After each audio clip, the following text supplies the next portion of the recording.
Statistik dan Otoritas Jasa Keuangan menggelar survei nasional literasi dan inklusi keuangan 2024 dengan sasaran hampir 11.000 rumah tangga di 34 provinsi. Survei ini bertujuan untuk mengukur tingkat pemahaman, keterampilan dan perilaku masyarakat dalam pengelolaan keuangan serta ketersediaan akses pada berbagai lembaga, produk dan layanan jasa keuangan. Dan untuk membahas hal ini lebih jauh kami telah terhubung dengan statistisi Madya Badan Pusat Statistik Daerah Istimewa Yogyakarta melalui Zoom, Bapak Soman Wisnu Dharma. Pak Soman, selamat sore. Selamat sore, Mas. Baik, Pak Soman, terima kasih telah bergabung bersama kami. Berbicara tentang SNLIK 2024, bisa dijelaskan Pak maksud dan juga tujuan dari SNLIK ini seperti apa? Lalu kira-kira SNLIK ini dilaksanakan berapa tahun sekali, Pak? Jadi untuk SNLIK ini kita memang ingin mengetahui, ini kegiatan ini kan kerjasama dengan OJK, jadi kita ingin mengetahui terkait dengan literasi dan juga kita ingin mengetahui terkait dengan inklusi, sehingga untuk SNLIK ini tujuannya itu kita ingin menjaring pengetahuan-pengetahuan dari masyarakat itu dengan berbagai pertanyaan-pertanyaan yang nanti kita ajukan. Nah, untuk SNLIK sendiri nanti terkait SNLIK nanti ini untuk implementasinya nanti memang akan diterapkan di 3 kabupaten ya. Kita ada di 270 rumah tangga dan nanti hasilnya nanti akan kita olah dan kemudian nanti akan kita diskusikan dengan teman-teman OJK kapan nanti terkait publikasi. Baik. Mungkin ya, tadi belum dijawab Pak, untuk survei ini sendiri dilakukan berapa tahun sekali Pak?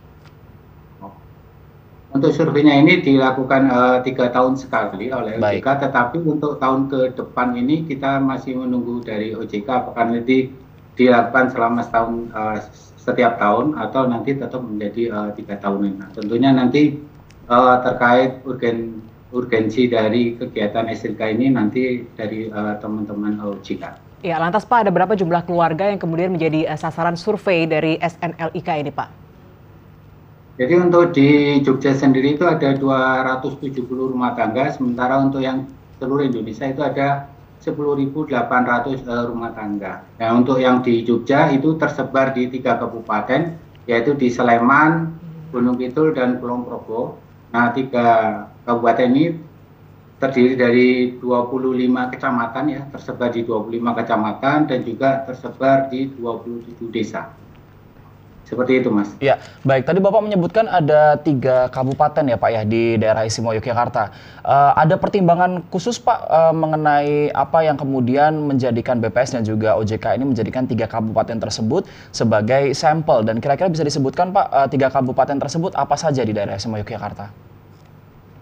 Jadi pertimbangan-pertimbangan dalam pengambilan sampel tentunya pertama kita juga karena ini pengambilan sampelnya secara probability sampling, tentunya ada beberapa muatan di sana. Pertama terkait dengan pemahaman literasinya, itu yang pertama. Terus kedua juga terkait dengan muatan-muatan rumah tangga yang ada. Nah, muatan ini bisa jadi dari jumlah rumah tangga itu sendiri. Nah, nanti dari kriteria-kriteria inilah tentunya nanti akan dipilih dan menjadi penetapan pada saat nanti pencacahan. Nah, kebetulan yang terpilih ada 3 kabupaten, yaitu Sleman, Kulon Progo, dan Gunung Kidul.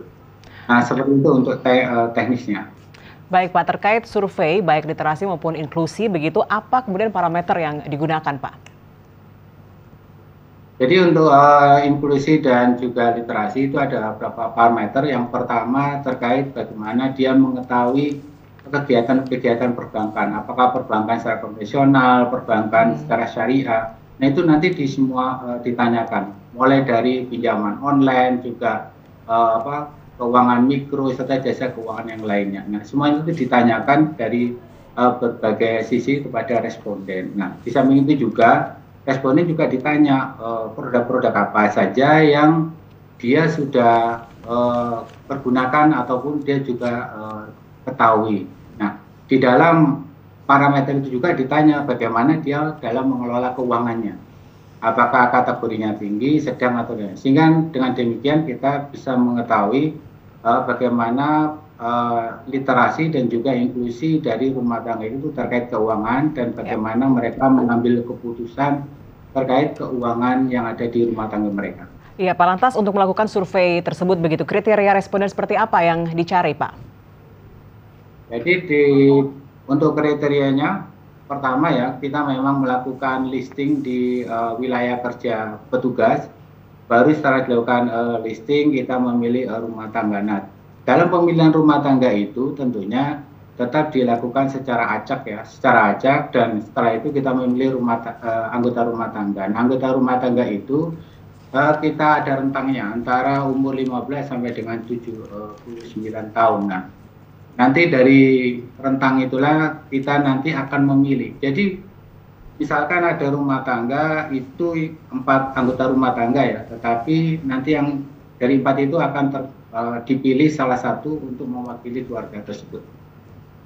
Baik, lalu berkaitan dengan tahapan-tahapan survei, Pak, tadi sudah sedikit dijelaskan begitu ya, ada listing, kemudian juga ada memilih responden begitu. Tapi kalau jika dibandingkan dengan survei-survei yang pernah dilakukan oleh BPS Daerah Istimewa Yogyakarta maupun Republik Indonesia, apakah ini menggunakan tahapan-tahapan yang sama atau ada sedikit perbedaan, Pak?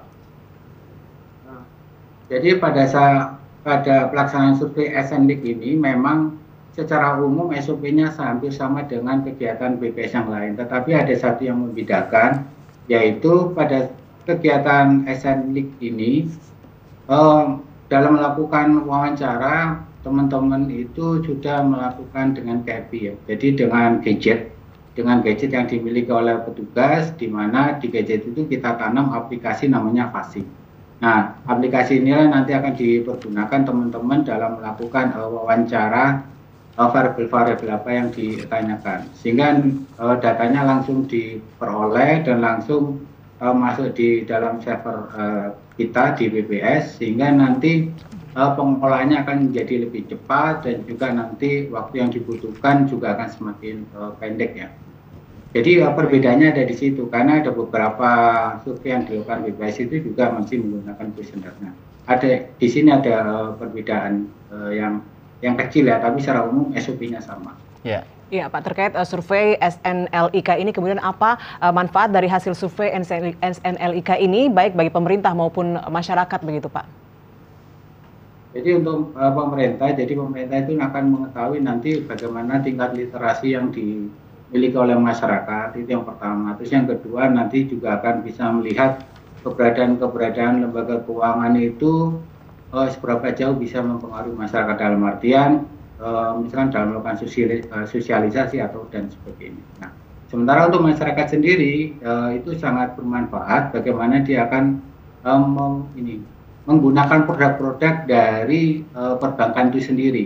Nah, di dalam prosesnya ternyata ada beberapa pengalaman responden yang mengalami dalam tanda kutip mengalami agak ini dipinjol gitu ya misalkan. Itu mereka mengalami seperti hal yang tidak mengenakan. Nah, dengan pengalaman-pengalaman inilah mereka akan mengetahui terkait dari manfaat survei ini.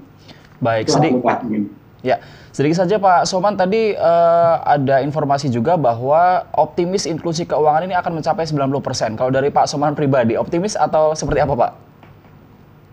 Apa yang diutarakan tadi itu kan merupakan prediksi ya.